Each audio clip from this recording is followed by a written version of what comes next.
মা, আমি তোমার রুদ্র। আমি তোমাকে খুঁজতে খুঁজতে এখানে এসেছি। পাপন, তুমি তো প্রতি বছর আমাকে চিঠি পাঠাতে, আমি কখনোই তোমার চিঠি পাইনি মা। আমি তো জানতাম আমার মা মারা গেছে, এই মিথ্যা মেনে তো আমি বড় হয়েছে। আমার কি অপরাধ? মা, তো তোমার একা কারাবাস হয়নি, আমারও হয়েছে। আপনারা তো মা হারিয়েছেন, মায়ের আদর থেকে তো বঞ্চিত হন, মায়ের আদরের অভাব বোধ তো করেননি। আমি মায়ের আদর থেকে বঞ্চিত হয়েছি, আমি মায়ের অভাব বোধ করেছি। মায়ের আদর ছাড়া একটা সন্তানের বেড়ে ওঠার কষ্ট আপনারা বুঝেন? মেরে ফেলবেন আমাকে, মেরে ফেলেন। আমি আমার মাকে দেখেছি, উনি একবার হলো আমার মাকে মারে গেছি, ওর আর কোনো আফসোস নাই।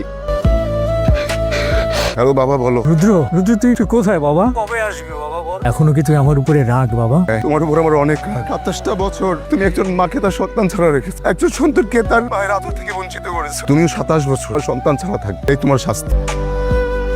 মা, তোমার সন্তানকে তোমার কাছে রাখবে না, ওর ছেলেকে বুকে জড়াবে না তুমি? ঠিক আছে, আমি আপনাদের কাউকে বিরক্ত করবো না, আমি চলে যাচ্ছি। আমি কারো বিরক্তির কারণ হতে চাই না। এতদিন আপনাদের পরিবারটাকে আমার নিজের পরিবার মনে হয়েছে। আমি সবকিছুর জন্য আপনাদের কাছে কৃতজ্ঞ। আমি একবার হলে তো আমার মাকে মা ডাকতে পেরেছি, এই কিছুদিন আমি আমার মায়ের স্নেহ পেয়েছি। আমার আর কিছু চাই না, হয়তো আমার কপালে এতটুকুই ছিল। মা, ভালোবাসি মা, শক্ত করে জড়িয়ে ধরো, আজ আর আমাকে ছেড়ে দিও না।